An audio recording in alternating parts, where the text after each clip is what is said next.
In the last few classes, we have been discussing about deterministic finite state automata, and today we are going to see non-deterministic finite state automata. And before we define a non-deterministic finite state automata, that is an NFA, let us recollect the definition of a DFA. A DFA contains finite set of states, unique start state. There is only a single state which is designated as the start state where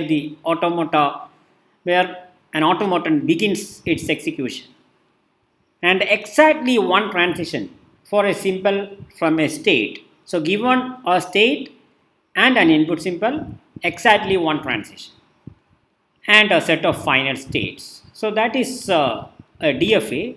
And if we relax the conditions 2 and 3, then what we are obtaining is what is called an NFA, and here are the relaxations. So DFA is allowed to have a unique start state, but an NFA can have one or more start states. And in an NFA, you can have 0 or more transitions from a state for an input symbol.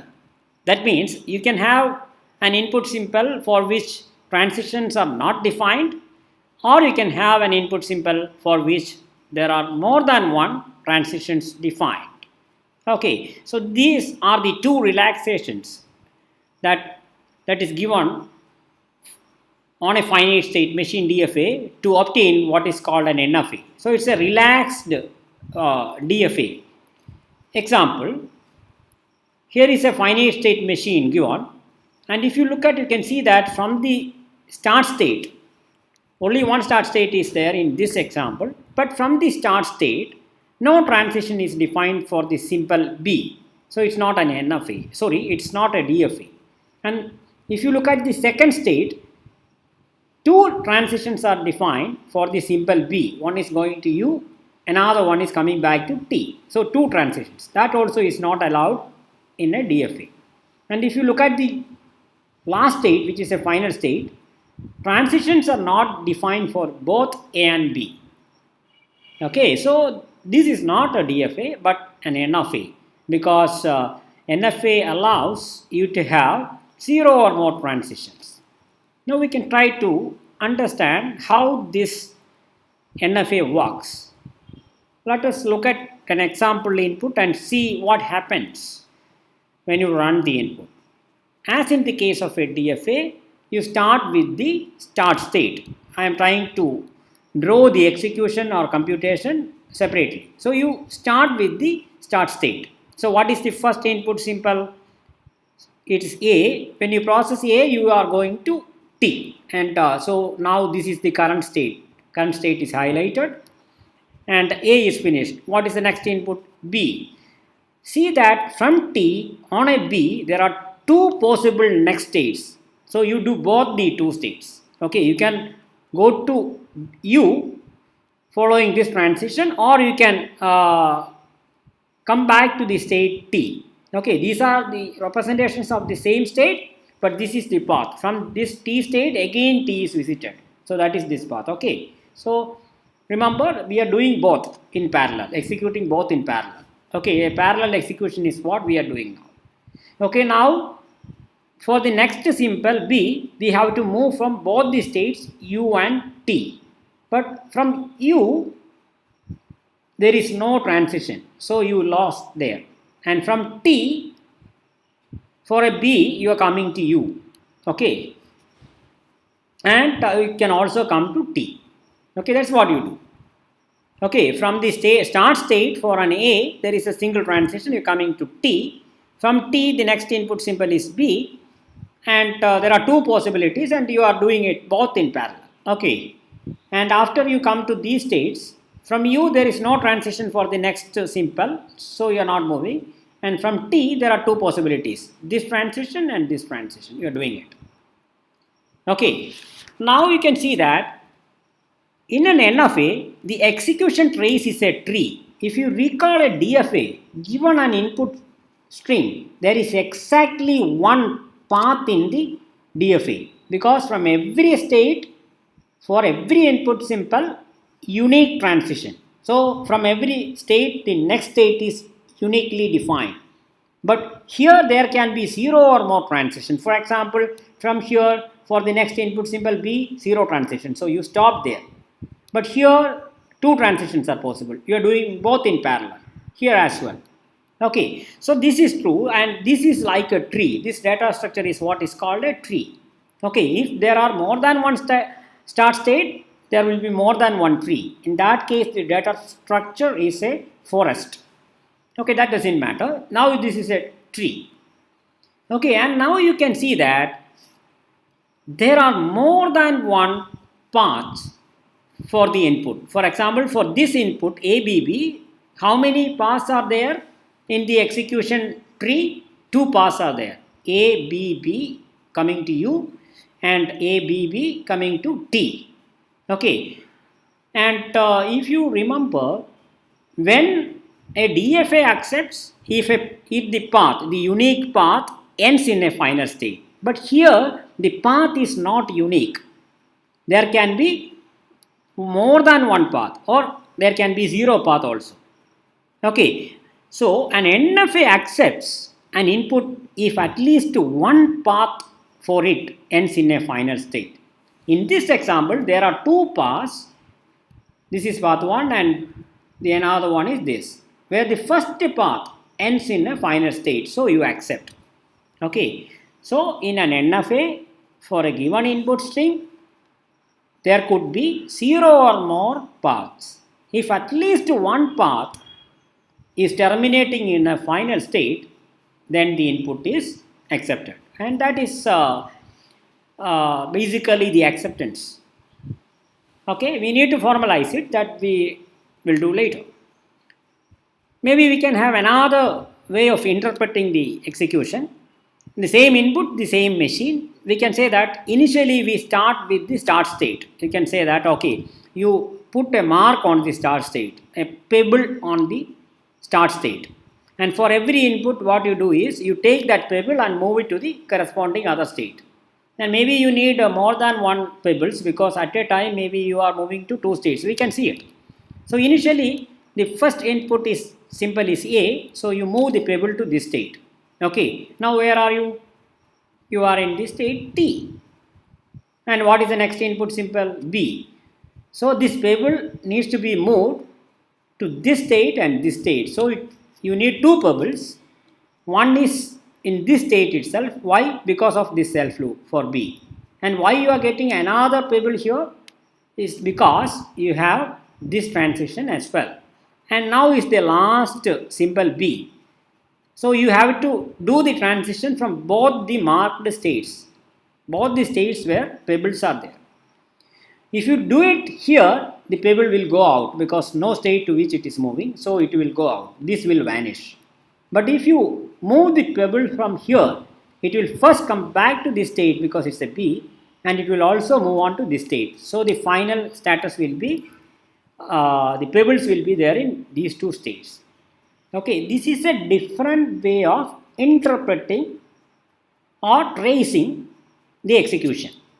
Okay, so when you end, there are 2 pebbles, meaning there are 2 different paths for the input string ABB. One is A, B, B, and that is why you have a pebble here. Another one is A, B, B. Okay, so in this interpretation, if you finish, when you finish reading, if there are k pebbles on state, that means there are k different paths for the input string. In this case, we are having 2 pebbles, that means 2 paths are there, and the paths are this A, B, B, and A, B, B. Okay, and then in this interpretation, what is acceptance? You can say that NFA accepts an input if there is a pebble in a final state when it finishes reading the input. In other words, NFA accepts an input if there is an accepting path for the input. Accepting path means originating from the start state, it goes to a final state. That is an accepting path. Okay, and if a pebble is there in a final state, means there is an accepting path to that final state, and hence you accept. Okay, so now the question is, what language is accepted by this NFA? Okay, given this NFA, what is a language accepted? You want to generalize it now. So what is the definition? Accepts a string if there is an accepting path. So what is an accepting path? A path which originates in the start state and terminates in the final state. So in this NFA, if a path originates in the start state and terminates in the final state, that means the first symbol is A and the last symbol is B, and in between you can have any symbol A and B. So the language can be viewed as the set of all strings such that it starts with A and ends with B. X can be anything. Okay, it's not difficult, it's easy. And we can use a proof. We can have a soundness and completeness proof using mathematical induction. Okay, so this is the language. Now look at another example. This is again an NFA, not a DFA, because there are two transitions for A from this state, no transition for A from this state, again from this state, no transition for A. Okay, because of these deviations, this is not a DFA but an NFA. Then can you tell me what language is accepted by this NFA? So language means the set of all strings accepted, and here a string to be accepted, that string must allow you to take you from S to V, the state S from the to the state V. For that you need to process the substring ABB, because if you reached into this state, that means you process A, then immediately B followed by a B. That means if you reach here, you process ABB. And suppose in the input string there is this substring ABB, then you can take this path. So the language is a set of all strings with ABB or substring in it. Okay, so when compared to the corresponding DFA, here you can see that the design of NFA is much easier than designing the corresponding DFA. Okay, yeah, let us move on to the next example. So here is an example, and input alphabet is just A. And why is it that it is not a DFA? Is because there are two start states. Okay, and also there are two start states, and these two are disconnected. There is no connection between these states. Okay, so two start states are there. So what is the language accepted? In order to accept, okay, we can run both these in parallel, because two start states are there. You can run these in parallel. And if this component is accepting, that means you stopped in this state. When you can stop in this state, if the number of A is 0, that is initial state is a final state, or it is 5, or it is 10. So you can say that if this is the final state which accepts, then it is a multiple of 5. Similarly, if this is the accepting state, then it is a multiple of 3. So you can say that the language is the set of all strings over A, only one alphabet, such that the length of the string A, modulus of X, is a multiple of 3 or 5. Okay, this is an example NFA where there are more than one start states. Okay, maybe we can look at one more example NFA. Here is it. And why is it not a DFA? Can you see? Yes, there are two transitions for B from this state. So that's a violation of the definition of DFA. And from here, no violation. Okay, exactly one transition for A and B. And if you come to this state, no transitions are defined for both A and B. Okay, so that is a violation. So S and V violates, and so it's not a DFA but an NFA. Now the question is, then what is the language accepted by this NFA? Language means the set of all strings accepted. And now suppose that a string is accepted. Why is it that it is accepted? Yes, because the processing finished in this state. If the processing finished in this state, what is the last symbol of it? It's either A or B. Okay, that's correct. And what is the second last symbol? It is this. Okay, that means if something is accepted, then the second last symbol is a B.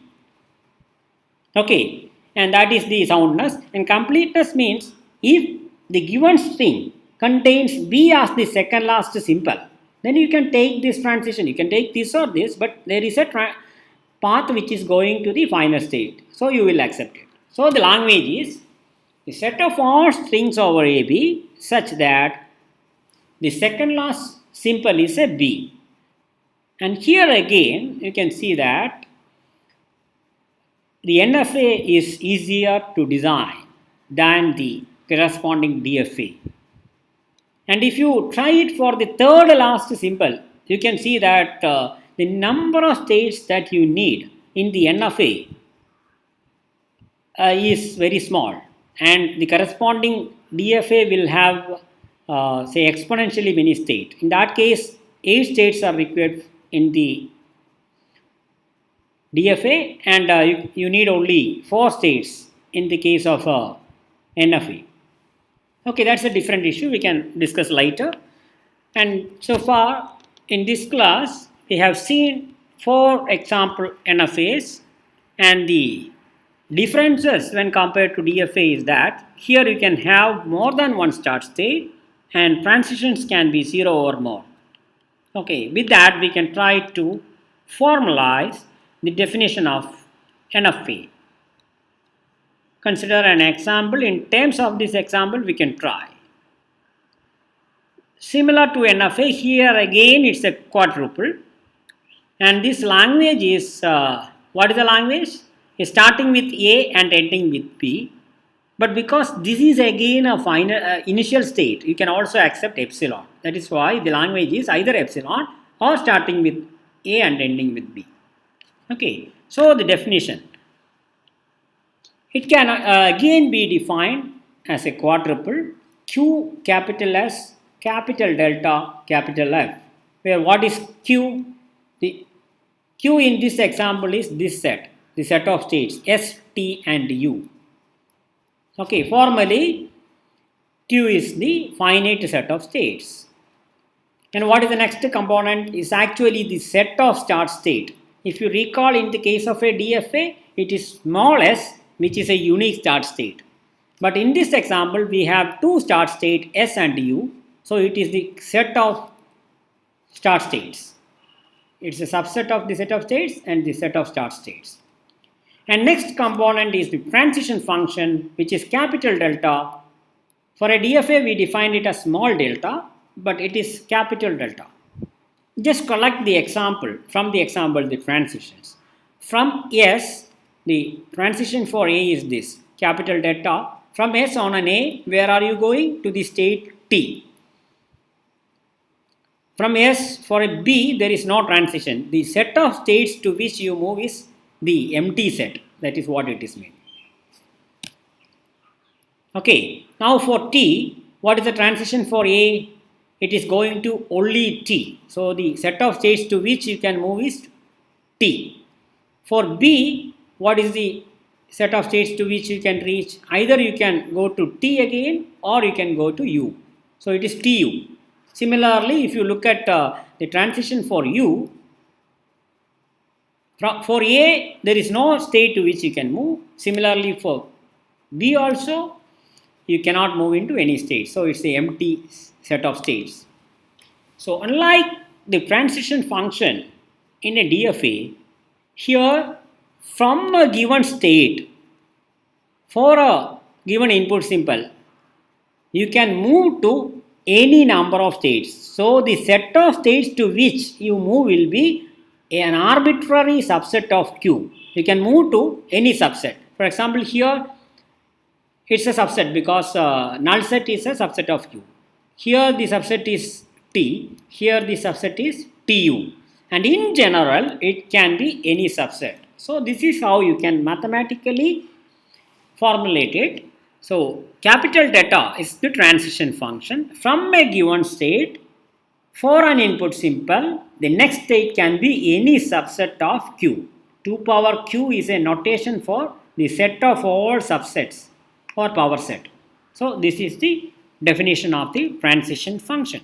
And the last component is the set of finite state. In the example only one, but in general any subset. Okay, it is the finite set of finite states. And with that we are finishing this lecture, and in the next class we will see the family of languages accepted by the class of non-deterministic finite state automata.